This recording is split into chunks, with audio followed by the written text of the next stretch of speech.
Hello friends and welcome to the story involving aliens coming to planet Earth. It all began on a Monday, but not just any ordinary Monday. This was the sort of day that seemed to sparkle with possibility from the very moment the sun peeked over the rooftops. The city was bathed in golden light, and even the birds seemed to sing a little louder, as if they too sensed that something extraordinary was about to happen. The air was warm and sweet, filled with the scent of blooming flowers and the gentle hum of bees. In every corner of Sunny Meadow Park, laughter echoed and butterflies danced above the grass. It was the perfect day for an adventure, though no one could have guessed just how unusual it would become. In the heart of the park, three friends, Lily, Tom, and Mia, were sprawled on a checkered picnic blanket, surrounded by sandwiches, lemonade, and a mountain of treats. They were in the middle of a very important debate. Who would get the last glistening jam tart? Each child eyed it hungrily, their fingers twitching ready to pounce. Just as Tom reached out, the sky above them began to shimmer and swirl with magical sparkles. It wasn't a bird nor a plane, and certainly not Superman. The clouds parted, and a strange twinkling light danced across the blue. From the clouds, something truly bizarre emerged, a spaceship. But not the kind you'd see in a science fiction movie. This one was shaped exactly like a giant jelly mold, striped in the brightest bubblegum pink and custard yellow.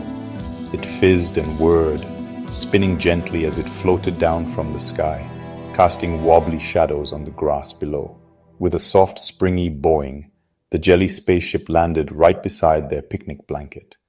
Its colors gleamed and glistened in the sunlight, making it look almost good enough to eat. The children stared, mouths open, as the spaceship wobbled slightly, as if it too was excited to be there. For a moment, the whole world seemed to freeze.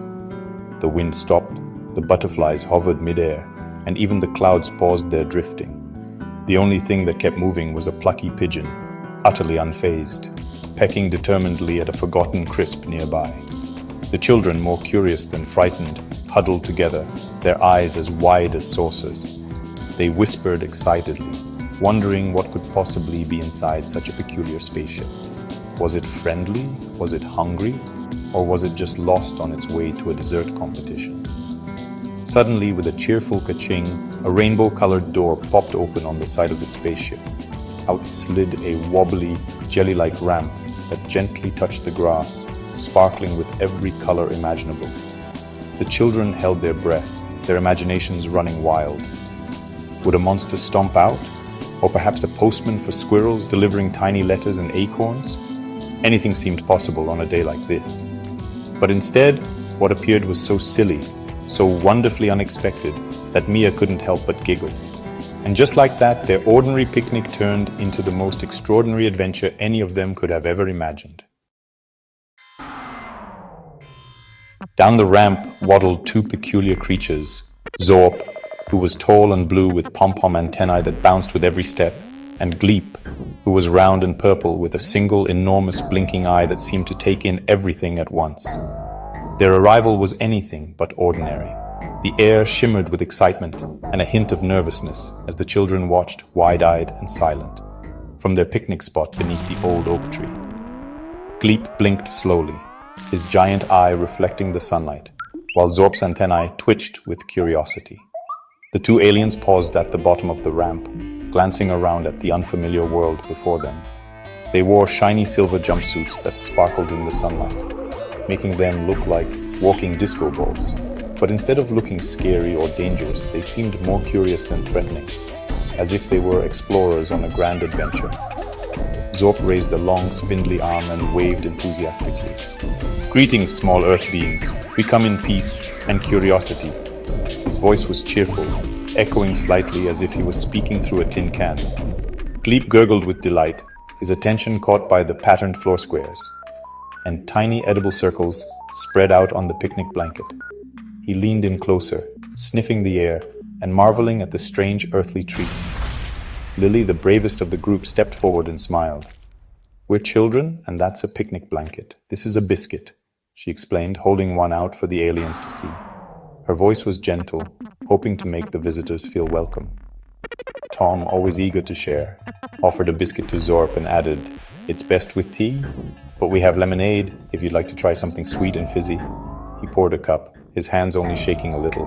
Zorp's antennae twitched even faster. Biscuit! Much better than crunchy munchy fizz pops from Globulin, he declared, taking a careful bite and beaming with delight. The taste was new and wonderful.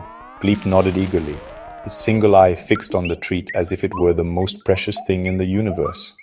He made a happy, bubbling sound, clearly approving of Earth snacks. The children exchanged glances and grins, realizing these weren't invaders or monsters, but friendly, clueless tourists from another world, just as lost and curious as anyone visiting a new place for the first time. Mia, usually shy, found herself waving back at Gleep, who wobbled a happy hello in return, his whole body jiggling with excitement. The awkwardness melted away, replaced by laughter and smiles.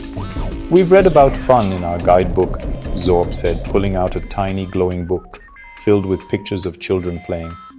"Can you show us what it means to have fun on Earth?" The children grinned from ear to ear. Showing someone how to have fun? That was their specialty.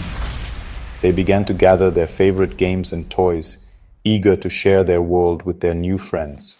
And so, on that sunny afternoon, the most unusual and wonderful friendship began, one filled with laughter, discovery, and the promise of many adventures yet to come. The children gathered at the edge of the playground, brimming with excitement and curiosity. Today, they had a mission: to give their new alien friends, Zorp and Gleep, a grand tour of everything on Earth that was, in their opinion, terribly important. With a crumpled map in hand and a sense of adventure in their hearts, they set off, determined to show off the best their world had to offer. Their first stop was the duck pond, a place of endless fascination. Tom, the self-appointed tour guide, puffed out his chest and declared, "Ducks are the masters here. They demand bread and we must obey." The ducks waddled over, quacking expectantly, as if they truly ruled the land. Zorp, wide-eyed, marveled at the ducks' web-based propulsion and their mysterious quack communication. He scribbled notes on his intergalactic clipboard, fascinated by how these feathered creatures glided across the water and spoke in such peculiar sounds. Next, Lily led the way to the giant oak tree, a towering landmark in the park. She scrambled up the trunk with practiced ease, showing off her climbing skills to the awestruck aliens. Zorp, determined to join her, tangled his limbs hopelessly in the branches, his antennae getting caught on twigs. The children giggled as he tried to mimic Lily's moves but ended up in a knot.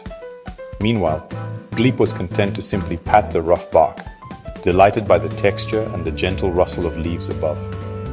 Their next destination was the legendary ice cream van, Mr. Whippy's Palace of Wonders. Mia led the charge, and soon everyone was lined up, eyes wide at the rainbow of flavors and toppings. Zorp was utterly baffled by the chocolate flakes stuck in the swirls of ice cream. "Is this a local mineral deposit?" he asked, poking it with a cautious finger, unsure if it was meant to be eaten or studied.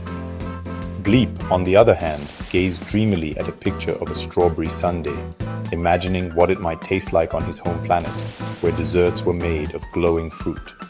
At the playground, Zorp examined the slide with scientific precision. "This is a controlled descent using bottom power," he announced, before launching himself down with a delighted squeal, much to the children's amusement. Gleep, meanwhile, discovered the swings.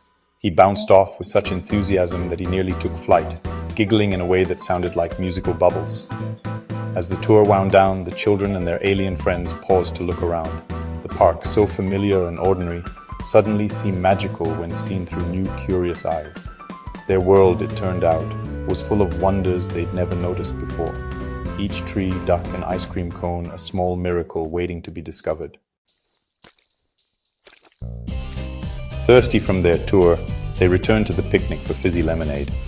Zorp sipped, antennae shooting up. Tingly, sweet, not a sock in sight. Gleep's head slot opened for a sip, resulting in a burp so loud it startled a squirrel. Mia shared a custard cream, explaining, "Friendship is sharing your best biscuits," Lily told a joke. Why did the scarecrow win an award? Because he was outstanding in his field. Zorp didn't get it, but laughed anyway, realizing joy didn't need translation. Gleep gurgled with happiness, and the group laughed together. Sometimes, sharing laughter is the best lesson of all. Now for the most important part of fun, games, Tom announced, holding up a football. Lily demonstrated keepy-uppy. Zorp tried, got tangled, and fell over. Gleep bounced the ball off its tummy, sending it flying. Everyone burst out laughing. Next was hide-and-seek. Zorp hid by covering his eyes in plain sight. Gleep floated among lily pads, only found after a giant burp. The children realized playing games with aliens was the best fun ever. Sometimes the silliest attempts make the best memories. As the sun set, the group rested on the blanket, swapping stories. Zorp described Globulon, a bouncy planet where everyone bounces instead of walks. Gleep pointed to the stars. We eat tiny cold stars called Starlight sprinkles. They make your tongue glow. Zorp added, it rains jelly on Globulon, strawberry on Tuesdays, lime on Fridays, but Brussels sprout on Wednesdays. The children imagined catching jelly rain and having pet clouds called fuzzles that made rainbows. Me aside, a pet cloud sounds better than my grumpy cat. Learning about Globulon was almost as fun as playing games. As night fell, Tom offered the aliens custard creams, the king of biscuits. Zorp took a bite, antennae spinning. This is the most delicious thing in the universe.